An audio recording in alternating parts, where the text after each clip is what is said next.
Kita akan memulai ibadah Jumat Agung kita pada pagi hari ini. Sebelumnya saya mengucapkan shalom. Sekali lagi shalom. Lambaikan tanganmu buat Tuhan Yesus. Haleluya, kita boleh bersyukur kepada Tuhan Yesus buat kasih setianya yang begitu besar di dalam hidup kita, sehingga kita masih diizinkan Tuhan untuk merayakan Jumat Agung bersama-sama di tempat ini. Kita tahu bahwa hari ini kita boleh merayakan, memperingati hari kematian Kristus. Dia rela mati untuk kita.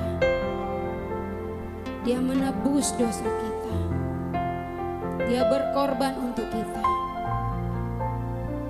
Sebagai ucapan syukur kita kepada Tuhan, kita mau berikan yang terbaik buat Tuhan. Sebab Dia Allah yang sungguh luar biasa.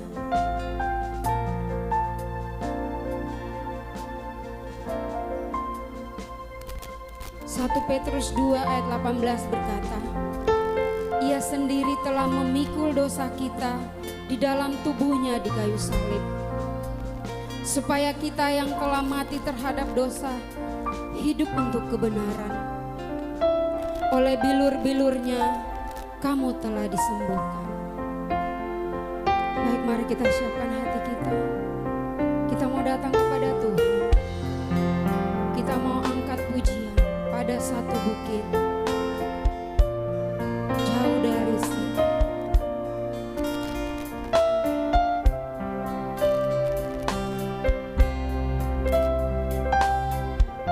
Mari sama-sama. Pada satu bukit jauh dari sini, lihat salib Tuhan berdiri. Potong kayu kasar, potong kayu kasar, tanda dosa besar. Di sana Tuhanku telah mati. Ku datang pada salib itu. Ku ingat cintanya Tuhanku, dan ku jatuh pada kakinya. Di sana ku dapat ampun dosa. Di kayu yang kasar, kayu yang kasar, diingatkan Tuhan, diingatkan Tuhan, bawa kelepasanku, bawa kelepasanku tetap bagiku sebabnya,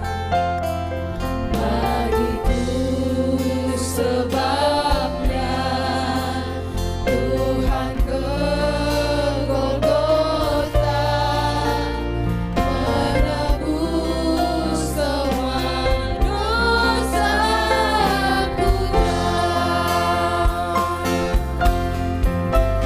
Ku datang pada salib itu.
bagi kita di dalam ibadah Jumat Agung pada pagi hari ini. Biarlah di dalam nama Tuhan Allah Bapa, Putra dan Roh Kudus menyertai kita sekalian. Amin.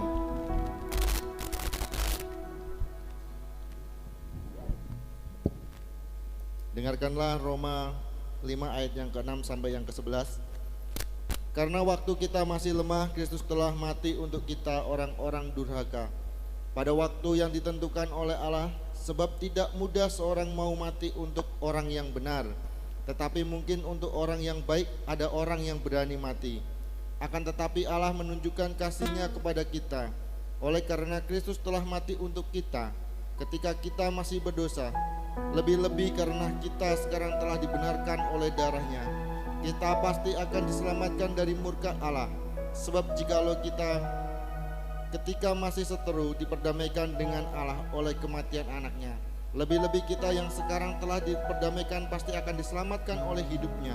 Dan bukan hanya itu saja, kita malah bermegah dalam Allah oleh Yesus Kristus Tuhan kita, sebab oleh Dia kita telah menerima pendamaian itu. Amin. Mari kita bersatu dalam doa.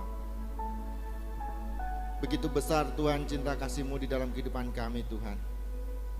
Engkau telah menunjukkan bukti cinta-Mu Tuhan di dalam kehidupan kami Tuhan. Kami tahu Tuhan, kami orang berdosa, kami umat berdosa Tuhan.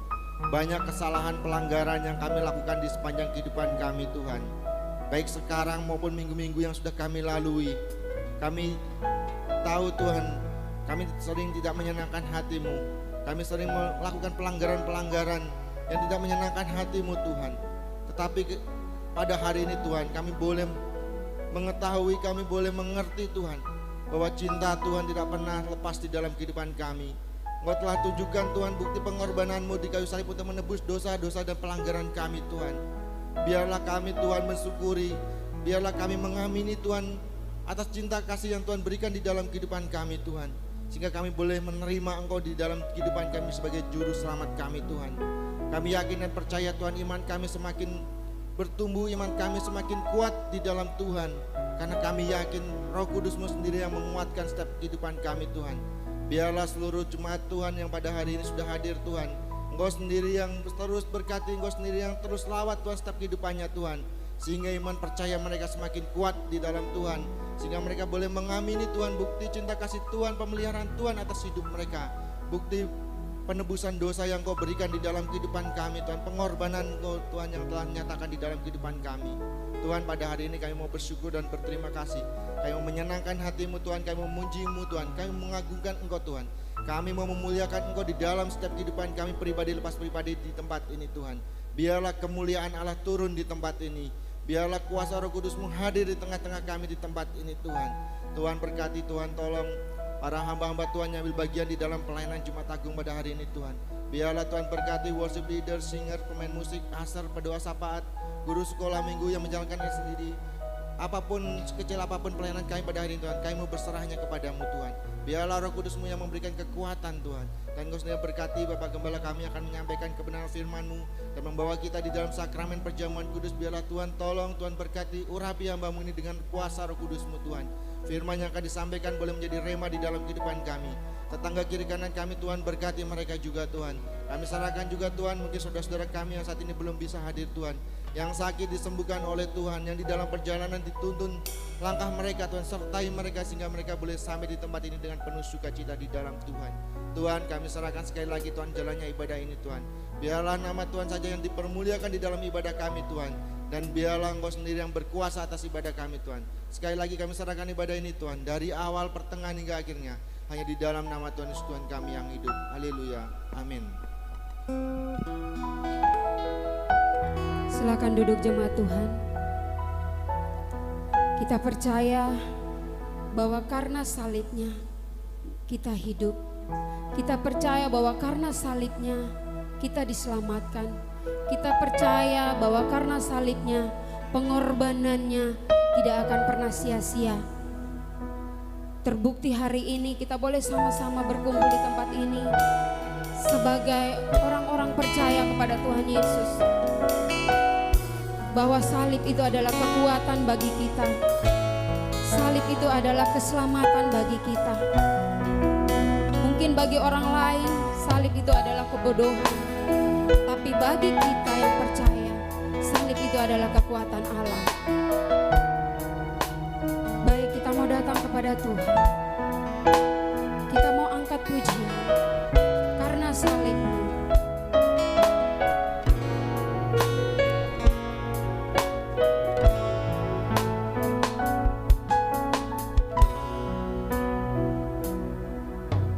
Hanya Kau Tuhan di hidupku. Kau berikan hidup yang baru.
berkata, sebab kamu tahu bahwa kamu telah ditebus dari cara hidupmu yang sia-sia, yang kamu warisi dari nenek moyangmu. Itu bukan dengan barang yang fana, bukan dengan emas perak, melainkan dengan darah yang mahal, yaitu darah Kristus, sama seperti darah anak domba yang tak bernoda dan tak bercacat.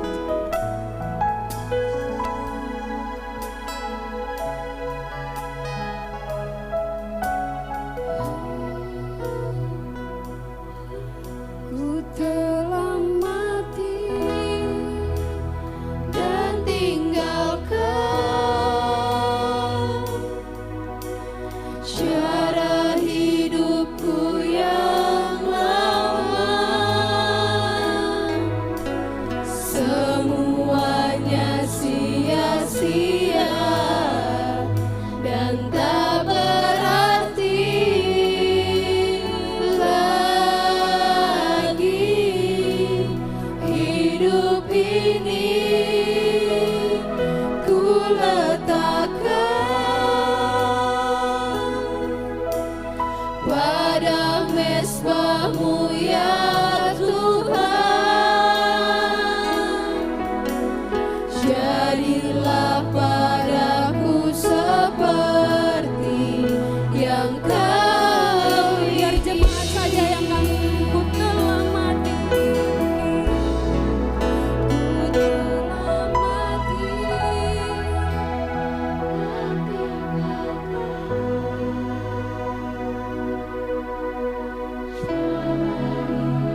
tiba saatnya kita akan mendengarkan firman Tuhan. Kita siapkan hati kita. Kita buka hati kita untuk menerima firman-Nya. Apa yang kita mau pasang Tuhan.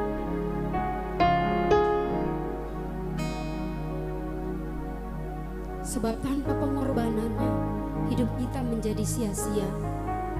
Tanpa karya salibnya hidup kita tidak ada gunanya.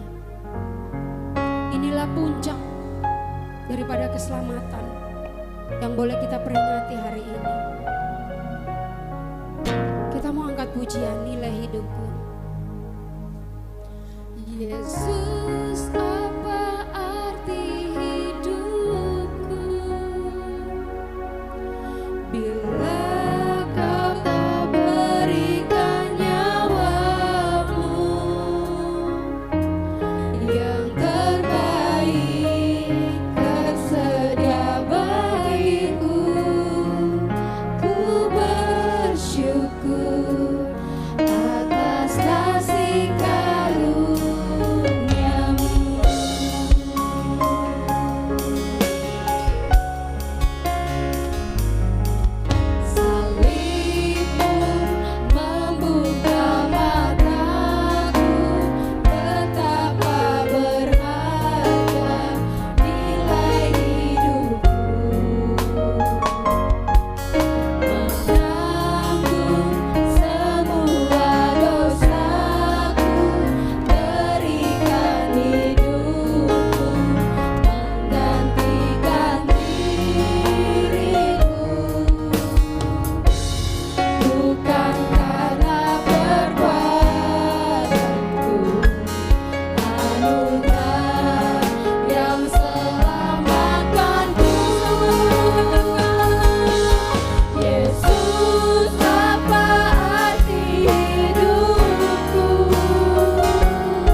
Sungguh kami mengucap syukur ya Bapa untuk kebaikan-Mu, untuk kasih karunia-Mu.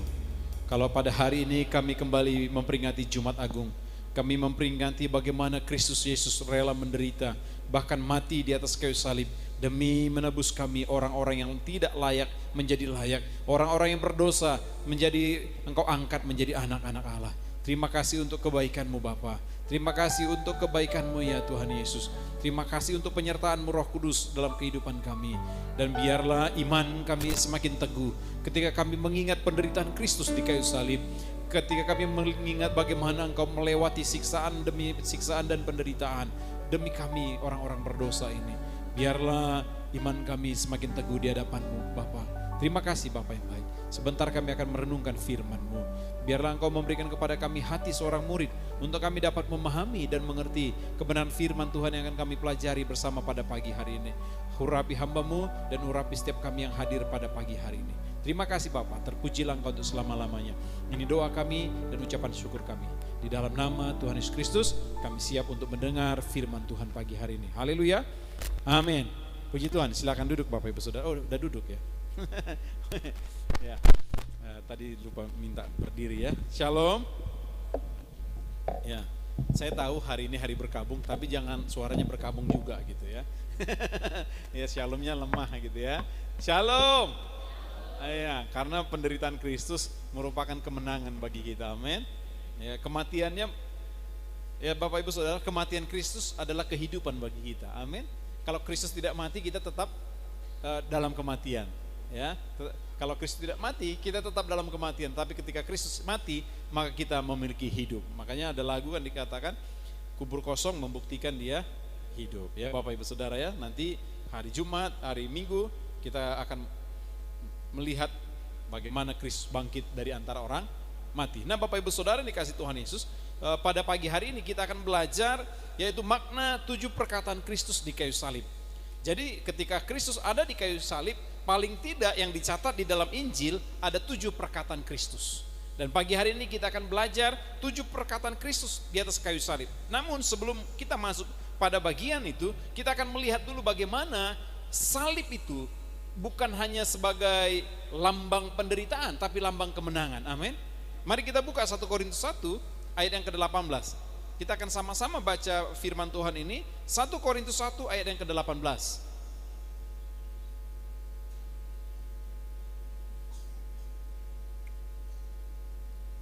Sudah dapat katakan amin? Kita baca bersama-sama ayat firman Tuhan ini dalam hitungan yang ketiga. 1, 2, 3. Sebab pemberitaan tentang salib memang adalah kebodohan bagi mereka yang akan binasa. Tetapi bagi kita yang diselamatkan, pemberitaan itu adalah kekuatan Allah. Sekali lagi saya baca buat kita Bapak Ibu Saudara. Sebab pemberitaan tentang salib memang adalah kebodohan bagi mereka yang akan binasa. Tetapi bagi kita yang diselamatkan, pemberitaan itu adalah kekuatan Allah. Nah, kalau kita lihat hari-hari ini Bapak Ibu Saudara, banyak orang yang menghina, banyak orang yang mengejek, banyak orang yang mencaci salib Kristus. Betul lah, betul. Mereka bilang apa? Kok Tuhan mati? Ya, saya mau katakan Tuhan tidak pernah mati. Allah tidak pernah mati. Yang mati adalah apa? Dagingnya. Karena daging, Bapak Ibu Saudara, tidak akan pernah bisa mendapatkan tempat di sorga. Paham ya?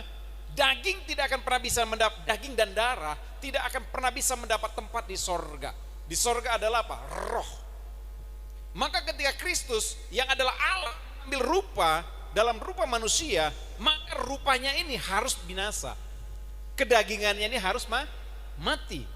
Ya, jadi bukan Tuhannya yang mati, ya, tetapi kedagingannya yang mati. Amin, Bapak Ibu Saudara. Tapi kalau orang tidak punya roh, untuk memahami ini nggak bisa. Kalau hatinya sudah bebal, Bapak Ibu Saudara, dia nggak akan dapat memahami makna perkataan ini. Ya, mereka akan berkata enggak. Tuhannya orang Kristen mati. Saya mau ingin katakan tidak pernah Tuhannya orang Kristen mati. Amin. Yang mati adalah apa? Dagingnya. Sama seperti domba korban. Bapak Ibu Saudara, kami sudah baca kitab Imamat ya. Kami dan di dalam keluarga selalu ada baca Alkitab. Sudah melewati pembacaan dari kitab Imamat. Kitab Imamat itu bicara tentang apa? Banyak korban-korban. Ya sekali lagi saya katakan, ada korban penebus dosa, ada korban penebus salah. Yang dikorbankan apa? Seekor domba, lembu, sapi, kambing ataupun burung, Bapak Ibu Saudara. Ya, itu sebagai apa? Sebagai perantara saja, sebagai untuk mengalihkan murkanya Allah. Kemarin kita sudah belajar tentang apa? Bagaimana murka Allah bisa reda melihat kita manusia berdosa. Dengan cara kita nggak bisa. Dengan kekuatan kita untuk meredakan murka Allah nggak bisa. Nggak mungkin bisa. Karena kita orang berdosa. Dia kudus. Mau bagaimanapun saudara baik, nggak bisa. Karena kebaikan kita di mata Tuhan adalah seperti kain yang kain kotor. Jadi kalau ada orang bilang dia orang baik, orang yang pantas masuk surga, sesungguhnya dia penipu, Bapak Ibu Saudara. Saya ingin katakan, saya pun tidak pantas masuk surga. Ya. Pendeta besar pun tidak pantas masuk surga. Kenapa mereka layak masuk surga? Hanya karena pengorbanan Kristus, bukan karena kebaikanmu, bukan karena, kan ada lagunya ya, karena baikanmu, bukan karena lidahmu, bukan karena terus kehebatanmu kau ditebusnya. Amin Bapak Saudara. Kita bukan karena hebat kita, bukan karena perbuatan kita, bukan karena kebaikan kita diselamatkan, kita dilayakkan, tapi semata-mata hanya karena anugerah Tuhan. Amin. Makanya Bapak Ibu Saudara, saya ingin katakan, kalau ada orang yang mengejek salib, kalau ada orang mengejek salib, ingatkan bahwa firman Tuhan sudah digenapi. Amin. Kalau perkataan ini tidak digenapi, maka firman ini adalah firman yang palsu. Betul nggak? Kalau ini kan dituliskan sekitar 2000 tahun yang lalu, ya. Rasul Paulus menuliskan surat ini kepada jemaat di Korintus. Ya, mungkin taruhlah sekitar 2000 tahun yang lalu untuk gampangnya kita mengingat. Sekitar 2000 tahun yang lalu, Rasul Paulus sudah menuliskan firman Tuhan ini. Ya, sudah menuliskan ini Bapak Ibu Saudara. Kalau ketika sekarang tidak ada yang menghina salib, tidak ada yang mengejek tentang salib, berarti kita bisa pertanyakan ayat ini. Berarti ayat ini bukan dari Tuhan. Berarti ayat ini bukan firman. Amin Bapak Ibu Saudara. Makanya dikatakan dalam firman, Yesus berkata, satu iota pun tidak akan hilang dari Alkitab, dari firman Tuhan, sebelum semuanya digenapi. Tidak akan hilang Bapak Ibu Saudara sebelum semua digenapi. Maka saya berbahagia ketika ada orang yang menghina salib. Amin Bapak Ibu Saudara. Ketika ada orang yang mencaci maki Yesus, saya berbahagia. Kenapa? Karena tergenapi firman Tuhan. Amin. Jadi saudara nggak perlu marah, ya. Jadi saudara nggak perlu marah ketika ada orang yang menghina salib, mencaci Tuhan Yesus. Nggak usah marah. Kenapa? Justru saudara berbahagia. Kenapa? Firman Tuhan digenapi. Paham ya maksud saya? Cara logika berpikirnya begitu ya. Jadi karena apa? Bagi mereka, kalau kita lihat orang-orang yang gini, sebenarnya kasihan. Makanya firman Tuhan katakan apa? Memang adalah kebodohan bagi mereka yang akan binasa. Justru semakin mereka menghina Kristus, itu semakin besar jalan mereka kepada kebinasaan, Bapak Ibu Saudara. Tetapi dikatakan apa? Bagi kita yang diselamatkan, pemberitaan itu adalah kekuatan Allah. Jadi salib, Bapak Ibu Saudara, bukan hanya lambang penderitaan, tetapi salib adalah lambang kemenangan. Amin. Salib adalah lambang kemenangan atas dosa. Salib adalah lambang kemenangan atas penderitaan. Salib adalah lambang kemenangan untuk keselamatan bagi kita. Ya, makanya jangan malu pakai lambang salib. Amin. Saya minta sama Ola waktu itu, Ola, boleh ya Ola ya bawain, karena dari Ambon Bapak Ibu besi putihnya terkenal gitu ya. Karena nggak gatel, ini nggak bakalan gatel, ini nggak bakalan luntur, nggak bakalan berkarat. Ya, besi putih asli. Ya harganya sih agak lumayan ya, mungkin ya hampir sama, nggak tahu lah ya. Ya tapi saya dapat anugerah Bapak Ibu Saudara ya. Oke, ya jadi paham ya. Jadi ketika ada orang yang menghina salib Kristus, ketika ada orang yang bilang, oh Tuhanmu mati, senyumin saja. Karena firman Tuhan juga berkata begini, ya Bapak Ibu, di dalam bagian yang lain dikatakan, pada akhir zaman akan muncul para pengejek-pengejek. Ya. Kalau tidak muncul para pengejek-pengejek ini, maka firman Tuhan salah. Tapi ketika dia muncul, maka firman Tuhan digenapi. Amin. Jadi jangan malu, jangan imanmu kendor hanya karena hinaan mereka. Jangan imanmu lemah karena cacian mereka, tapi justru imanmu semakin kuat dan semakin teguh. Amin. Karena firman Tuhan jelas berkata, sebab pemberitaan tentang salib untuk mereka adalah sebuah kebodohan bagi mereka yang akan binasa, tapi bagi kita yang akan diselamatkan. Bukan akan ya, tapi bagi kita yang nggak dipakai kata akan. Kenapa dipakai yang bagi mereka yang menghina? Kenapa dipakai kata akan? Terbuka kesempatan bagi mereka untuk apa? Menerima keselamatan. Amin Bapak Ibu Saudara. Baik, kita akan lihat bagian yang pertama dari perkataan Kristus di kayu salib. Saya akan cepat Bapak Ibu ya, karena memang ini 7, seharusnya satu setiap minggu, tapi ini saya akan jadikan satu bagian khotbah saja dulu. Nanti baru saya akan uraikan ke depan ya, satu bagian ya, dari makna perkataan Kristus di kayu salib. Yang pertama, kita buka dulu Lukas pasal 23 ayat yang ke-34. Lukas 23 ini adalah perkataan Kristus yang pertama ya, di atas kayu salib yang dicatat di dalam Injil ya. Lukas pasal 23 ayat yang ke-34.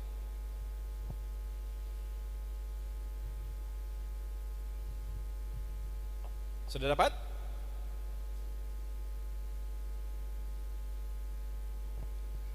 Tiga puluh empat.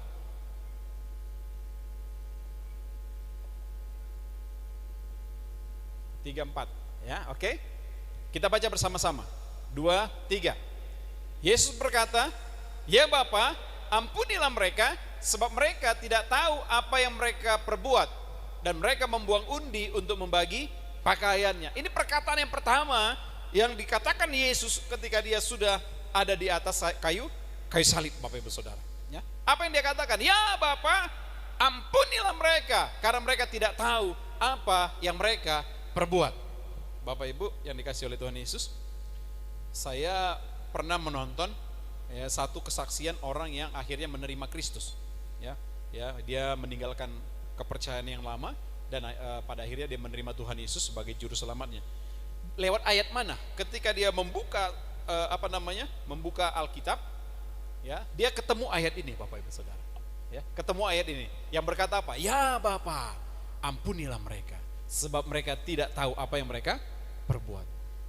Cara logika berpikir orang ini sebelum dia meninggalkan kepercayaannya, dia bilang begini, sehingga dia bisa bertobat. Dia berpikir begini, Yesus itu kan tokoh. Ya, Yesus itu tokoh loh. Banyak kalau minggu lalu kalau di gereja-gereja beberapa gereja merayakannya sebagai Minggu Palma ya. Ya, hari palem ya. Mereka bawa daun-daun palem ke gereja gitu ya. Ya, kenapa? Untuk ketika Yesus masuk ke Yerusalem, ya Bapak Ibu ya, ingat ya cerita ini ya. Ketika Yesus masuk ke Yerusalem, maka banyak orang apa? Mengatakan Hosana, Hosana bagi dia raja yang telah datang. Akhirnya mereka meletakkan daun-daun palem, mereka meletakkan jubahnya untuk apa? Supaya Kristus bisa berjalan, tidak menginjak tanah Bapak Ibu Saudara, tapi menginjak daun-daun dan jubahnya mereka.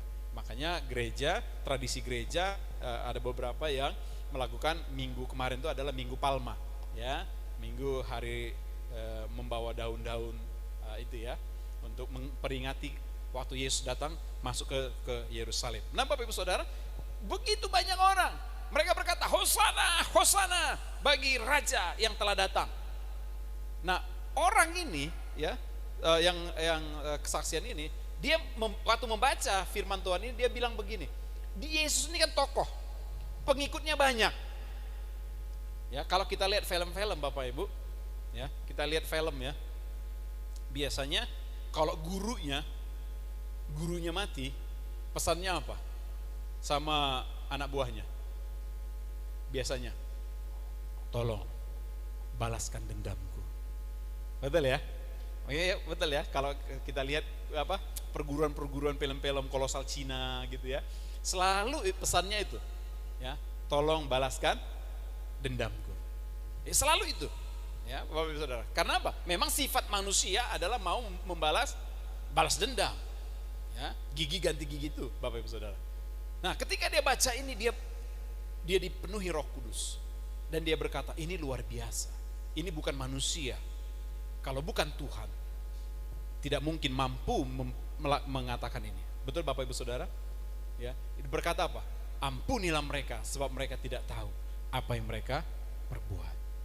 Kalau bukan dia dipenuhi Roh Kudus, kalau dia bukan ini juru selamat, nggak mungkin dia mampu berkata seperti ini. Ya, contoh manusia sekarang lah, banyak sudah tahu firman, tapi untuk melepaskan pengampunan masih susah. Betul lah, betul. Ya, sudah tahu firman, rajin gereja, tapi untuk melepaskan pengampunan nggak bisa. Ya, susah. Ya, saya mau jemaat Tuhan di tempat ini lepas pengampunan. Jangan kita seperti istilahnya salah satu orang yang saya layani, dia bilang begini, iblis yang bersalib. Ya, jangan sampai kita dicap iblis yang bersalib. Rajin gereja, tapi musuhnya di mana-mana. Ya, ada istilah di kampung kami, parmus. Apa itu parmus? Parbana busung. Ya, apa mulut ember, kalau ini mulut ember Bapak Saudara, itu parmusnya. Mulut ember di mana-mana. Tapi rajin gereja enggak? Oh, rajin. Ya, rajin gereja. Saya berharap jemaat Tuhan yang saya layani, yang kita layani, yang saudara ada di GKTI, tidak ada yang seperti itu. Amin. Amin. Amin. Lepas pengampunan. Ya, karena kita harus mengikuti teladan Kristus. Karena arti Kristen adalah pengikut Kristus. Amin Bapak Saudara. Nah, jadi ini membuktikan bagaimana ketika dia sudah disiksa, ketika dia sudah menderita, nggak gampang Bapak Ibu Saudara. Tapi dia tetap berkata, "Ya Bapa, ampunilah mereka, sebab mereka tidak tahu apa yang mereka perbuat." Kenapa Kristus lakukan ini? Dia juga mau meninggalkan teladan kepada kita. Kalau kita lihat di dalam Injil Matius pasal yang ke-5 atau ke-6 dikatakan pengajaran tentang pengajaran-pengajaran. Ya, kasihlah bukan hanya sesama manusia, tetapi kasihlah musuhmu dan berdoalah buat mereka. Makanya saya katakan tadi, ketika ada yang menghina salib Kristus, ketika ada yang mencaci Yesus, gak perlu marah Bapak Ibu Saudara, tapi doakan mereka supaya kelak mereka bisa menerima anugerah Tuhan yang sama. Amin. Itu yang pertama. Ya, yaitu apa? Ya, di dalam Lukas 23 ayat 34. Ya Bapa, ampunilah mereka. Gampang ya. Yang kedua Bapak Ibu Saudara yang dikasih Tuhan Yesus, kita buka di dalam Lukas 23 ayat yang ke-43. Lukas 23 ayat yang ke-43. Ya, kata Yesus kepadanya, apa katanya? Aku berkata kepadamu, sesungguhnya hari ini juga engkau akan ada bersama-sama dengan aku di dalam Firdaus. Ya, Yesus berkata kepada siapa ini? Kepada penjahat yang ada di sebelahnya. Nggak tahu ya sebelah kiri apa sebelah kanan ya, karena tidak dikasih tahu dalam Alkitab. Tapi kalau orang Timur, orang Indonesia biasanya bilang sebelah kanan. Karena apa? Karena orang Indonesia berkata tangan kanan itu tangan baik, ya, tangan kiri itu tangan jelek. Ya, padahal ya, guru-guru TK ya jangan sampai ajarin kayak gitu ya. Tidak ada tangan baik, tidak ada tangan jelek. Dua-duanya bagus. Ya, semua tangan itu bagus Bapak Ibu Saudara. Ya, tidak ada tangan jelek. Karena orang Indonesia ya, waktu kami ke Filipina Bapak Ibu, kita kasih sodor tangan kanan mau salaman, dikasih tangan kiri. Sempat ini juga shock juga ya, istilahnya culture shock ya, shock karena budaya gitu ya, kok berbeda gitu. Mereka santai aja mau kasih tangan kiri kayak mau kasih tangan kanan kayak ya, jadi karena bagi mereka tidak ada tangan baik, tidak ada tangan jelek ya. Kalau kita kan ada yang tangan bagus, tangan bagusnya ya, lebih sebenarnya jangan bilang tangan bagus, lebih ke arah sopan santun Bapak Ibu Saudara ya, kesantunan ya. Kalau orang kita kan Indonesia lebih sopan kalau menerima sesuatu pakai tangan kanan. Jangan bilang tangan bagus ya, ajarkan tentang kesopanan, itu lebih bagus ya. Nah Bapak Ibu Saudara, dikatakan apa? Hari ini juga engkau bersama-sama dengan aku di dalam Firdaus. Dia berbicara kepada siapa? Kepada penjahat ya. Kenapa dia berbicara begitu? Kalau saudara nanti baca di rumah ya. Karena ada dua penjahat yang sama-sama disalibkan, di sebelah kiri dan di sebelah kanan Kristus. Ya, saya nggak tahu sebelah yang mana mulai menghina Kristus. Dia bilang apa? Lu kan bisa menyembuhkan orang, kamu kan bisa mengadakan mujizat yang luar biasa. Sekarang coba deh selamatin dirimu sendiri. Kan gitu ya. Bisa nggak Kristus lakukan itu? Bisa. Bisa. Ya, bisa Bapak Ibu, sangat bisa. Tapi dia tidak lakukan itu. Karena apa? Karya keselamatan harus sempurna dia jalankan. Ya, harus sempurna, ya. Jadi Bapak Ibu Saudara, nah, kemudian yang di yang di sebelahnya lagi bilang begini, "Hei, kita dihukum pantas untuk mendapatkan hukumannya karena kita jahat. Tetapi orang ini tidak melakukan sesuatu apapun yang jahat."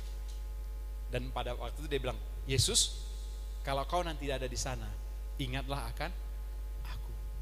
Artinya apa? Si penjahat ini di akhir-akhir hidupnya menerima dia, percaya bahwa Yesus adalah jalan keselamatan. Amin Bapak Ibu Saudara, bahwa Yesus adalah Tuhan di akhir-akhir hidupnya. Ya. Tapi ada banyak orang akhirnya memanfaatkan ini Bapak Ibu. Ya. Memanfaatkannya gimana? Disuruh bertobat, bilangnya apa? Nantilah, nanti dulu. Ya, banyak nggak orang kayak gitu? Banyak. Diajak ke gereja, nantilah. Kalau aku ke gereja, kursi-kursi terbalik nanti katanya. Ya, nantilah aku ke gereja. Nah Bapak Ibu, nanti berharap sama seperti si penjahat. Padahal kita nggak tahu gimana akhir hidup kita. Ya, kita nggak tahu. Nah Bapak Ibu, minggu kemarin waktu habis ibadah dari sini, pulang kami ya, lagi istirahat tidur siang, saya nggak tahu, tiba-tiba saya kejang, lagi tidur, ya, tiba-tiba saya kejang, ya, nggak tahu sebentar apa lama nggak tahu ya, tiba-tiba saya kejang lagi, saya bilang kenapa lagi nih, tapi sudahlah, ya, tetap nikmati saja hidup ini, amin. Ya, karena apa? Kita nggak tahu kapan waktu kita dipanggil Tuhan, ya, makanya setiap hari saudara harus minta pertobatan dari Tuhan, amin. Setiap hari saudara harus minta pertobatan, saya minta ampun sama Tuhan. Ya. Nah jadi orang ini dikatakan hari ini juga engkau bersama-sama dengan aku. Makanya Yesus berkata di dalam Yohanes 14, coba kita baca. Yohanes 14 ayat yang ke-6. Harusnya sudah hafal ya. Yohanes 14 ayat yang ke-6.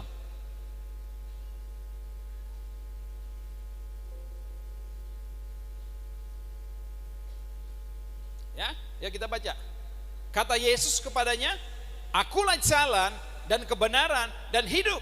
Tidak ada seorang pun yang datang kepada Bapa kalau tidak melalui aku." Nah Bapak Ibu Saudara, saya ingin katakan tidak ada satu agama pun, tidak ada satu kepercayaan pun, tidak ada satu tokoh agama pun yang berani berkata begini. Ya, ikutlah aku, pasti kamu selamat. Ya, saya sudah kasih ilustrasi. Ya. Bisa nggak saudara nyampe ke rumah saya di tebing tinggi, masuk ke rumah saya? Saudara pergi sendiri, bisa nggak? Nggak bisa. Tapi kalau saya ikut saudara, saya ajak semua ini jemaat, yuk kita rame-rame mission trip ke Danau Toba. Nanti mampir dulu ke rumah saya di tebing tinggi. Nyampe nggak ke rumah saya? Kenapa nyampe? Karena yang punya rumah ikut. Saya tahu rumah saya, gangnya tahu, ya, kuncinya saya pegang, makanya saya tahu. Betul nggak Bapak Ibu Saudara? Nah, saudara nggak bisa pergi, tapi banyak orang sekarang menjadi calo, gitu ya. Mau ke surga nggak? Lewat sini, surga lewat sini. Dianya sendiri belum pernah ke surga. Dianya sendiri nggak tahu surga gimana. Yesus berkata apa? Tidak ada seorang pun yang melihat Bapa selain Kristus. Karena Kristus datang dari surga dan dia kembali ke surga. Jadi kalau dia bawa kita nyampe nggak? Kalau Yesus bawa kita ke surga nyampe nggak? Nyampe dong, ya, karena dia udah ke sana, kan gitu ya Bapak Ibu Saudara ya. Tapi kalau orang lain, dia nggak, datangnya juga nggak jelas, ya kan gitu ya Bapak Ibu ya, nggak jelas. Tapi Kristus dikatakan datang dari surga dan kembali ke surga untuk menyediakan tempat bagi saya dan saudara. Jadi jangan pernah ragu imanmu ya, tentang keselamatan yang sudah disediakan oleh Tuhan. Dia buktikan kepada si penjahat itu Bapak Ibu Saudara. Dia berkata apa? Hari ini juga engkau akan ada bersama-sama dengan aku di Firdaus. Dia buktikan perkataannya. Ya, gak ada. Saya baca tokoh-tokoh agama lain, ya Bapak Ibu ya. Ketika dia mau mati, tidak ada satu tokoh agama yang berani bilang, hari ini juga, hai kalian pengikutku, akan bersama-sama dengan aku ke sorga. Gak ada Bapak Ibu Saudara. Gak ada yang bisa berani berkata begitu. Hanya Kristus yang berani berkata. Karena apa? Karena memang dialah jalan keselamatan. Ya, dialah jalan kehidupan. Amin. Itu yang kedua. Yang ketiga, dia berkata di dalam Yohanes 19 ayat 25 sampai 26, saya ambil bagian kecilnya saja. Ya, Yohanes pasal yang ke-25 sampai 26 dikatakan apa? Yesus berkata apa? Ibu, inilah anakmu. Ya. Terus inilah, dan berkata kepada Yohanes muridnya, inilah ibumu. Ini menunjukkan apa Bapak Ibu Saudara? Perkataan Yesus ucapkan ini ditujukan kepada murid yang dikasihnya Yohanes, ya, sejauh yang dicatat, ya. Maksudnya apa? Untuk menunjukkan bagaimana tetap dia menaruh rasa hormat kepada pribadi Maria. Ya, tetap menaruh rasa hormat kepada Maria. Ya Bapak Ibu ya. Jadi kalau kita lihat saudara kita dari gereja Katolik, ya, gereja Katolik mereka menghormati Bunda Maria, nggak masalah. Bagi saya nggak masalah Bapak Ibu Saudara. Ya, yang penting iman mereka tetap kepada Yesus Kristus sebagai Tuhan dan Juru Selamat. Kalau mereka ada tokoh-tokoh yang mereka anggap suci, ya nggak apa-apa. Bagi saya gitu ya. Jadi bukan sebuah hal yang harus dipertentangkan. Selama Yesus sebagai Tuhan dan Juru Selamat, kita saudara seiman. Amin. Amin Bapak Ibu Saudara. Ya, jadi ini menunjukkan bahwa bagaimana Kristus pun tetap menaruh rasa hormat. Ya, sekarang anak-anak banyak tidak menaruh rasa hormat kepada orang tua. Betul? Ya. Ya, anak-anak sekarang harus menaruh rasa hormat. Ya, sebagaimana Kristus pun memberikan teladan kepada kita. Harus memberikan rasa hormat kita, ya, kepada orang tua kita, ya. Itu yang ketiga. Yang keempat,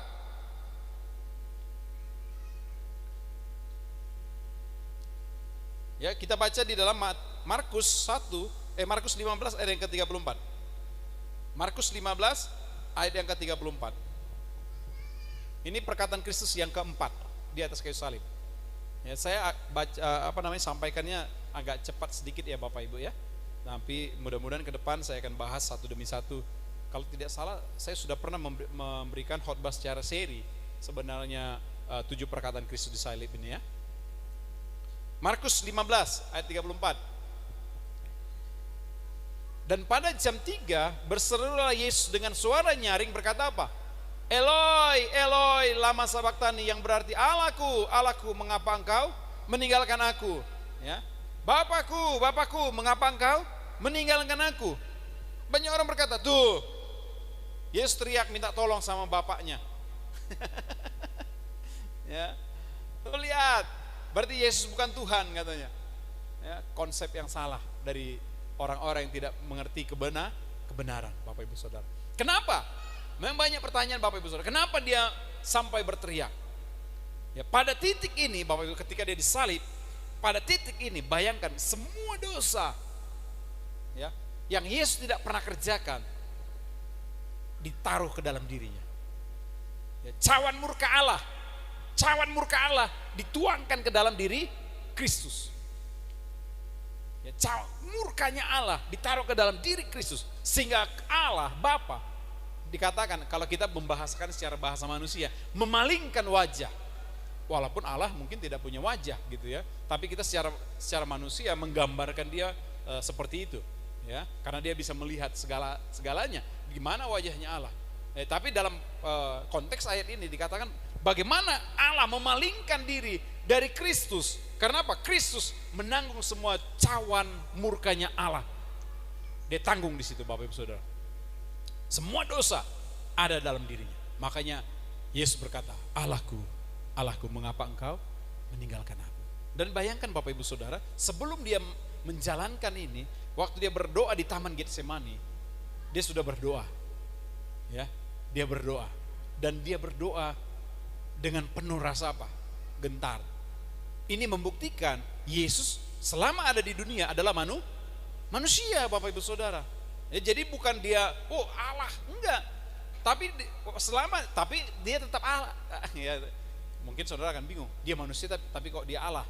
Ya, seperti yang saya sudah bilang kemarin minggu lalu ya, dia menanggalkan kealahannya. Paham ya Bapak Ibu Saudara? Tahu nggak menanggalkan? Contohnya begini, ada seorang raja, ya saya suka kasih ilustrasi saja. Ada seorang raja mau melihat keadaan masyarakatnya. Ya, kalau dia pakai jubah kerajaan turun ke bawah, dikenali nggak dia sebagai raja? Kenal dong. Oh ini raja, oh ini raja. Ya, tapi dia kan mau nyamar. Akhirnya gimana dia? Dia tanggalkan jubahnya, ya dia tinggalkan di istananya, dia turun ke masyarakat biasa. Orang biasa tidak bisa mengenali dia. Pertanyaannya, dia tetap raja nggak? Tetap. Tapi dia pakai nggak kuasa kerajaannya? Tidak dia pakai. Paham ya? Ilustrasi begini ya. Jadi Kristus adalah Allah. Makanya di dalam Filipi dikatakan apa? Dia menanggalkan kealahannya. Ya, dia menanggalkan kealahannya dan mengambil rupa sebagai manusia dan rupa sebagai hamba dan sama seperti manusia. Bukannya mati, bahkan mati di atas kayu salib, Bapak Ibu Saudara. Paham ya? Jadi dia menanggalkan kealahannya. Sehingga ketika dia menjalani kehidupan di dalam dunia ini, dia menjalaninya sama seperti kita. Ya, dia sakit nggak? Sakit. Dia menderita nggak? Dia menderita. Dia lapar nggak? Dia lapar. Bahkan nanti kita lihat perkataan Yesus selanjutnya dikatakan apa? Aku haus. Ya, membuktikan dia manusia seutuhnya, menjadi korban yang sempurna, Bapak Ibu Saudara. Ya, jadi dikatakan Eloi, Eloi, lama sabachthani. Ini menunjukkan bagaimana Allah menumpahkan seluruh cawan murkanya ke dalam diri Kristus. Ya, sehingga Kristus menjadi korban yang sempurna. Amin. Itu yang ke-5 Bapak Ibu Saudara. Yang keempat. Yang kelima Yohanes 19 ayat yang ke-28. Yohanes 19 ayat yang ke-28. Sesudah itu, karena Yesus tahu bahwa segala sesuatu telah selesai, berkatalah ia supaya genaplah yang ada tertulis dalam kitab suci. Berkata apa? Aku haus. Ya, aku haus. Nah Bapak Ibu Saudara, makanya ada yang memberikan anggur asam. Ya, nanti saudara baca konteksnya, dia diberikan anggur asam. Kenapa dia berkata aku haus? Untuk menggenapi seluruh firman Tuhan. Kata-kata Eloi lama sabachthani itu juga merupakan kata-kata yang harus dia genapi. Ya, karena itu sudah dia nubuatkan. Ya, sehingga dia harus berkata Eloi, Eloi lama sabachthani. Dan dia berkata juga aku haus untuk menggenapi kebenaran firman Tuhan. Dan Bapak, coba kita lihat di dalam Mazmur 69 ayat 21. Ini firman Tuhan yang dia genapi. Ya, nubuatan yang digenapi oleh Kristus. Mazmur 69 ayat yang ke-21.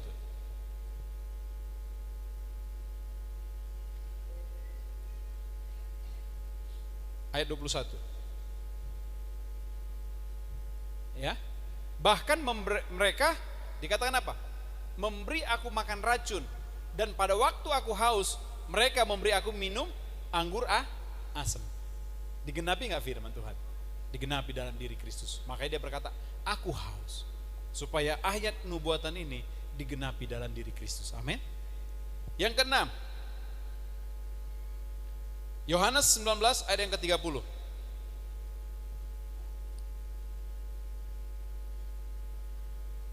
Yohanes 19 ayat yang ke-30.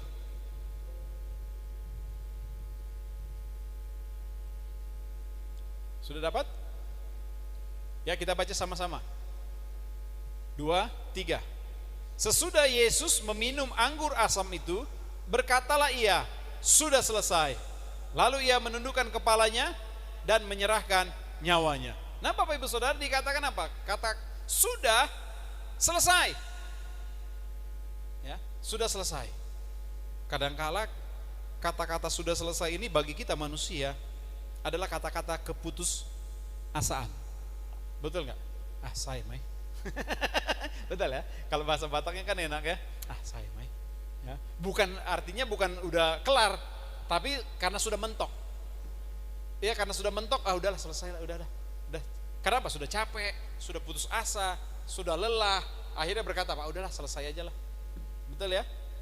Tapi Yesus berkata sudah selesai bukan karena keputusasaan Bapak Ibu Saudara. Tetapi kata-kata sudah selesai adalah kata-kata kemenangan. Amin. Kenapa? Karena dia sudah menggenapi seluruh rancangan keselamatan. Ya, rancangan keselamatan bagi kita Bapak Ibu Saudara. Satu pun tidak ada yang terlewatkan dari yang sudah ditetapkan. Dia sudah melakukannya semua dengan sempurna. Makanya di dalam ayat itu dikatakan apa? Sudah selesai. Ya. Yesus telah menyelesaikan tugasnya di dunia. Seluruh pekerjaan yang ditugaskan Bapa, yaitu memberitakan Injil, melakukan berbagai mujizat, dan mengerjakan keselamatan kekal bagi umatnya, telah dilakukan dengan sempurna. Rencana Allah telah tergenapi, kasih-Nya dinyatakan, dan penyelamatan manusia telah digenapi. Amin Bapak Ibu Saudara. Jadi kata-kata ini menjadi kata-kata kemenangan. Sudah selesai. Artinya apa? Sampai finish. Kalau seorang pelari Bapak Ibu, seorang pelari kalau kita lihat orang dalam olahraga, kalau lari dari garis start, dia dianggap selesai kalau sampai di mana? Garis finish, betul ya? Kalau dia setengah, selesai nggak? Nggak selesai. Harus sampai garis finish, baru dianggap selesai. Begitu juga Kristus, dia sudah sampai garis finish untuk mengerjakan karya keselamatan bagi kita. Makanya dia berkata sudah selesai. Amin Bapak Ibu Saudara. Yang terakhir, ya, perkataan Kristus yang ke-7. Kita buka Lukas 23 ayat yang ke-46. Lukas 23 ayat yang ke-26. Lukas 23 ayat yang ke-46.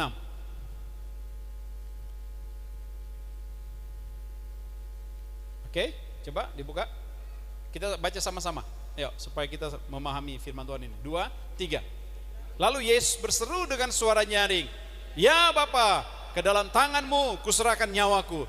Dan sesudah perkataan demikian, ia menyerahkan nyawanya. Banyak pengejek-pengejek di luar sana berkata, Yesus dibunuh. Ya Bapak Ibu ya. Banyak pengejek-pengejek di luar sana berkata, Yesus mati karena apa? Dibunuh. Ya, saya ingin katakan, Yesus tidak pernah mati karena dibunuh. Tidak ada satupun yang bisa membunuh dia. Ya, saya sudah jelaskan waktu itu penderitaan. Waktu dia dicambuk, Bapak Ibu, dicambuk 40 kali kurang 1. Ya, itu hukuman orang Romawi. Ketika seseorang dianggap bersalah, maka dia dihukum cambuk, yaitu 40 dikurang 1. Ya, kenapa dikurangin 1? Takutnya dia lupa ketika dia menghitung lupa, sehingga dikurangin 1. Ya, jadi 40 dikurang 40 dikurangin 1.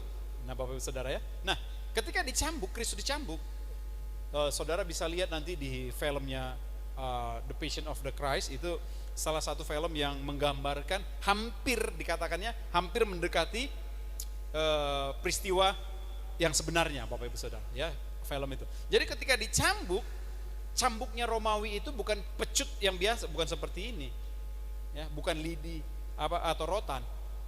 Tapi di ujungnya ini Bapak Ibu, dia ada kayak benang-benangnya itu kayak ada mata kailnya, ya, ada mata kail begitu, ya. Jadi ketika itu nancep di sini, maka ketika ditarik lagi, maka dagingnya ikut. Ya, bayangkan 39 kali Kristus dicambuk seperti itu, seharusnya saya menurut logika manusia, menurut ilmu kedokteran, Yesus itu seharusnya sudah mati pada waktu itu. Iya, pada waktu itu Yesus harusnya sudah mati ketika dia dicambuk. Belum lagi dia dipaksa harus bawa apa? Kayu salib Bapak Ibu Saudara ya. Salib yang begitu berat. Dia harus bawa ke Golgota. Dan itu bukan pagi hari dan itu bukan pada malam hari. Tetapi dikatakan apa? Pada siang hari loh. Saya mau tanya, darah itu ngocor lebih kencang malam apa siang? Siang. Karena apa? Tekanan darah kita lagi tinggi. Makanya kalau kita luka di kepala, dikit aja, darahnya banyak nggak? Banyak Bapak Ibu Saudara. Kalau siang itu banyak banget. Luka di tangan, banyak nggak darahnya? Banyak. Jadi seharusnya menurut ilmu kedokteran, Yesus itu mati sebelum dia di kayu salib itu sebenarnya dia sudah mati Bapak Ibu Saudara. Tapi kenapa dia tidak mati pada waktu dia dicambuk? Kenapa Bapak Ibu Saudara? Karena belum selesai. Paham ya? Belum selesai. Bukan waktu dicambuk selesainya dia. Dia harus selesai di atas kayu salib. Ya. Jadi waktu dicambuk dia belum selesai. Ya. Nah, paham ya Bapak Ibu Saudara ya? Jadi ketika dia berkata, mana tadi ayat tadi? Ya, Lukas tadi, ya, buka. Ya, ketika dia berkata, ya Bapa, ke dalam tanganmu kuserahkan nyawaku. Jadi dia dengan sukarela memberikan apa? Melepaskan nyawanya, Bapak Ibu Saudara. Ya, memberikan rohnya kembali kepada Allah. Ya, kembali kepada Allah. Jadi ingat ya, tidak ada yang membunuh Yesus.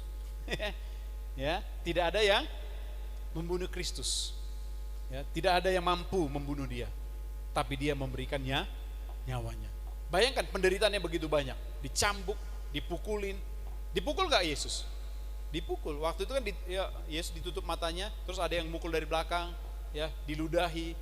Saya yakin dia juga ditendang, Bapak Ibu Saudara. Ya, ditendang, dicaci maki. Ya, kalau kita, saya yakin gak bertahan, Bapak Ibu. Ya, ketika dicambuk 39 kali, saya pikir sudah selesai langsung di situ. Karena kita akan kehabisan darah. Tapi Kristus bertahan. Kenapa? Untuk menyelesaikan karya keselamatan di atas kayu salib. Amin. Nah, jadi pahami Bapak Ibu Saudara ya. Yesus, kan ada yang bertanya, ada pertanyaan begini, siapa yang mencabut nyawa Yesus? Allahkah yang mencabut nyawa Yesus atau setankah yang mencabut nyawa Yesus? Ya, ada satu orang yang tidak paham Alkitab berkata yang mencabut nyawa Yesus adalah iblis. Itu orang yang tidak paham Alkitab. Ya. Kalau ada yang berkata Allah yang mencabut nyawa Yesus, masa Allah mencabut nyawanya sendiri? Paham ya? Dilema kan? Jadi pertanyaannya, siapa yang mencabut nyawa Yesus? Tidak ada yang mencabut nyawa Yesus. Tidak ada. Kenapa? Ayat firman Tuhan berkata apa? Dia yang menyerahkan secara sukarela. Ya, dia menyerahkan. Karena apa? Karena karya keselamatan itu sudah selesai. Amin, Bapak Ibu Saudara yang dikasih Tuhan Yesus. Nah, jadi Bapak Ibu, pada pagi hari ini kita memperingati Jumat Agung. Kita sudah melihat bagaimana perkataan Kristus di kayu salib. Ya, sangat menderita, secara daging sangat menderita. Demi siapa? Demi kita orang berdosa. Sadari bahwa engkau orang berdosa. Sadari bahwa engkau adalah orang-orang yang tidak layak. Sadari bahwa engkau tidak mampu untuk datang kepada Bapa dengan kemampuanmu sendiri. Ya, tetapi kita bisa datang kepada Dia hanya karena anugerah pertolongan Kristus. Amin, Bapak Ibu Saudara. Mari kita buka hati kita responi firman Tuhan ini, dan juga kita akan masuk dalam sakramen perjamuan kudus untuk mengingat Kristus sampai Dia datang kedua kali ke dalam dunia ini. Kita angkat pujian yang tadi katakan, karena salibmu ku hidup, karena salibmu ku menang.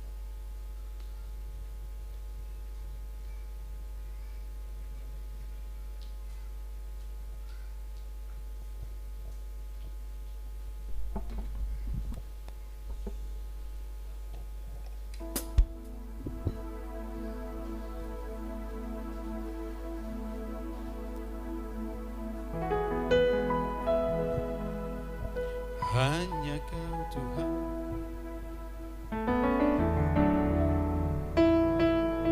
hanya Kau Tuhan di hidupku. Kau berikan hidup yang baru, darah-Mu menyucikan, pulihkan hatiku. Nyatakan Kaulah segalanya, dan Kaulah sumber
Sebagai respon kita untuk firman Tuhan ini, kembali kita akan pujian dari awal. Katakan, hanya Kau Tuhan di hidupku.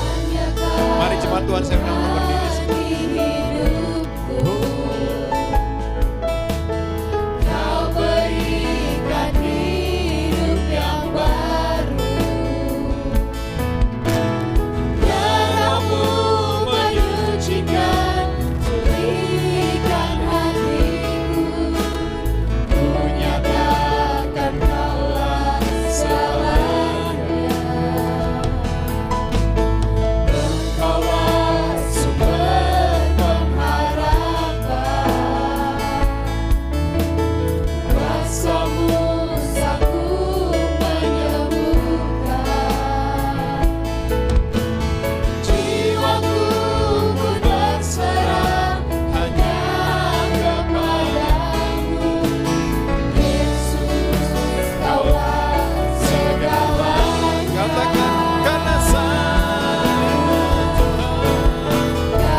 kami terkagum-kagum atas pengorbanan.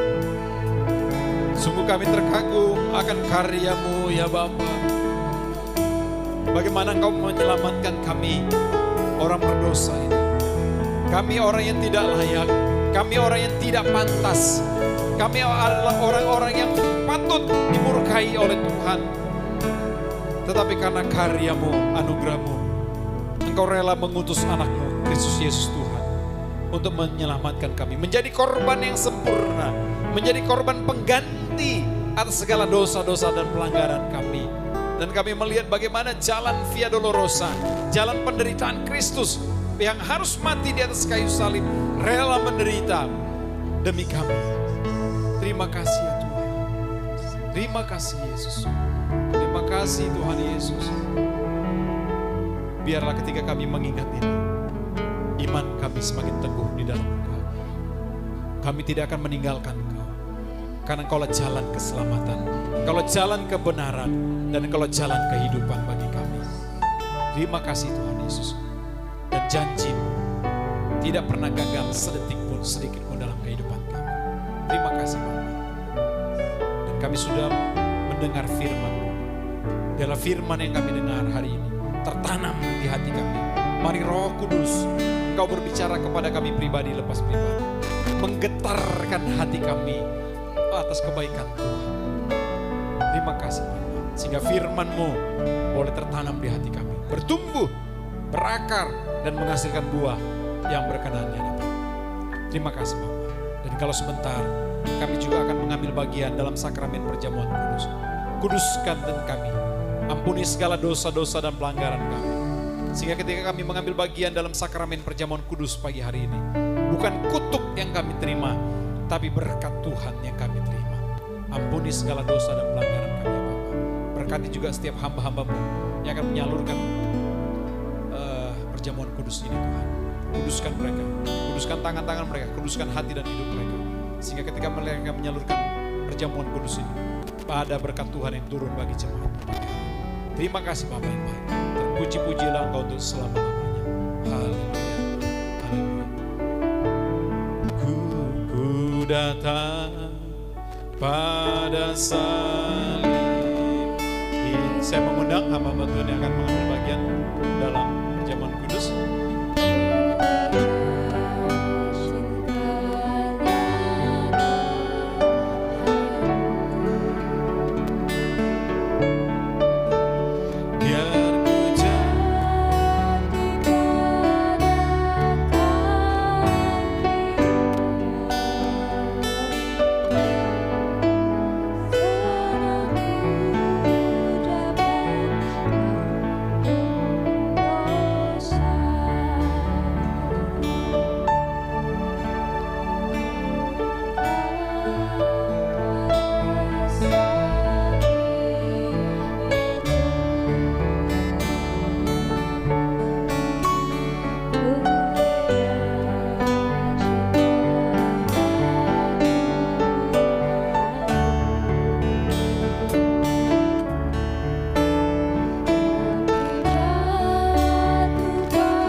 Tuhan sudah mendapatkan roti dan anggur?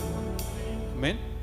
Sebelum kita masuk dalam sakramen perjamuan kudus ini, mari kita bersama-sama dengan seluruh jemaat Tuhan di sepanjang masa dan sepanjang abad, kita mengucapkan pengakuan iman kita di hadapan Tuhan.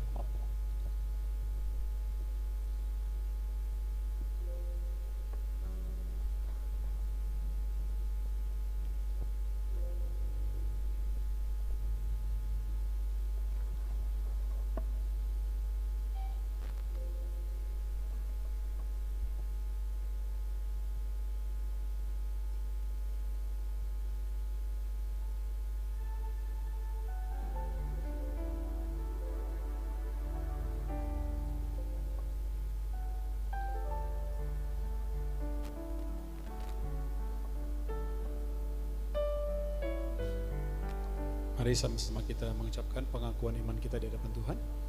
Aku percaya kepada Allah, Bapa yang Maha Kuasa, Khalik langit dan bumi, dan kepada Yesus Kristus, anaknya yang tunggal, Tuhan kita, yang dikandung dari Roh Kudus, lahir dari anak darah Maria, yang menderita sengsara di bawah pemerintahan Pontius dan Pilatus, disalibkan, mati dan dikuburkan, turun ke dalam kerajaan maut, pada hari yang ketiga bangkit pula dari antara orang mati.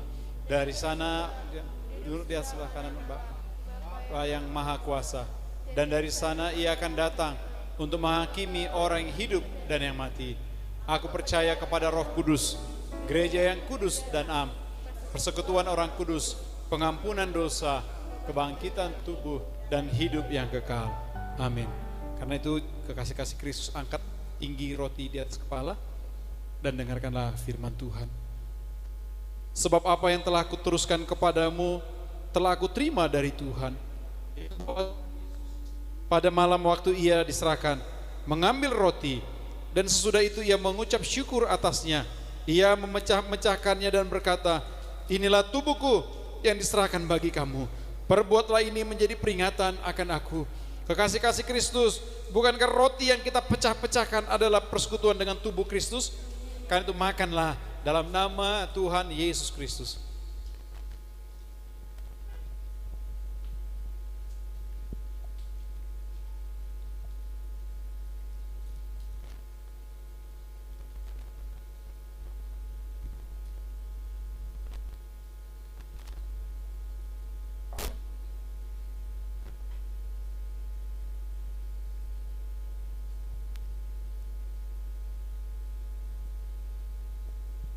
Sekarang angkat tinggi cawan di atas kepala dan dengarkanlah kebenaran firman Tuhan. Demikian juga ia mengambil cawan sesudah makan lalu berkata, cawan ini adalah perjanjian baru yang dimeteraikan oleh darahku. Perbuatlah ini setiap kali kamu meminumnya menjadi peringatan akan aku. Sebab setiap kali kamu makan roti ini dan minum cawan ini, kamu memberitakan kematian Tuhan sampai ia datang. Kekasih-kekasih Kristus, bukankah cawan pengucapan syukur yang atasnya kita ucapkan syukur adalah persekutuan dengan darah Kristus? Karena itu minumlah dalam nama Tuhan Yesus Kristus.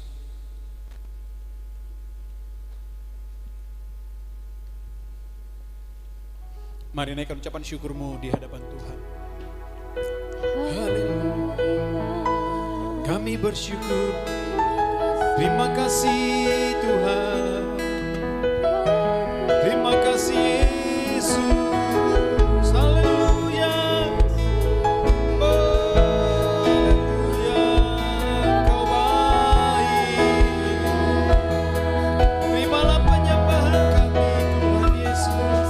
Terima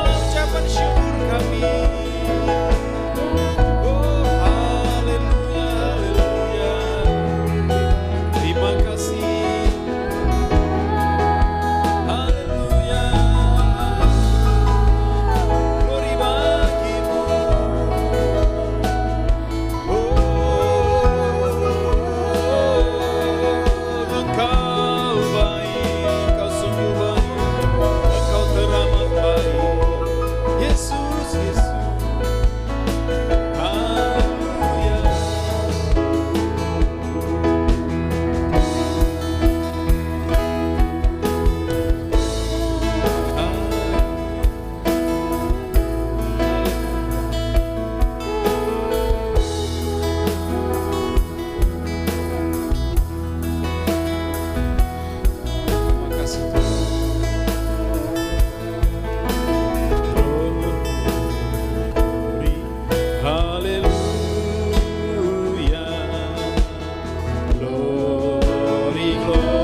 terima pembebasan, kami sudah terima kekuatan, dan kami sudah terima keselamatan atas pengorbanan-Mu. Terima kasih Bapa, terpujilah Engkau untuk selama-lamanya.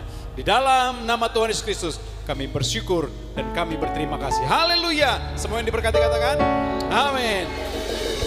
Tuhan Yesus memberkati, silakan duduk Bapak Ibu Saudara terkasih. Ya, sebelum saya kasih pengumuman untuk Mas Wahyu, untuk mengingatkan kembali ya, minggu ini, ya Bapak Ibu, minggu ini, jangan lupa kita akan merayakan Paskah, yaitu hari kebangkitan Kristus. Ya, dan besok Paskah setelah kita selesai ibadah, jangan pulang, kita ada perjamuan kasih. Yang nggak bawa jangan nggak datang, pasti makan. Iya gitu ya, semua pasti makan.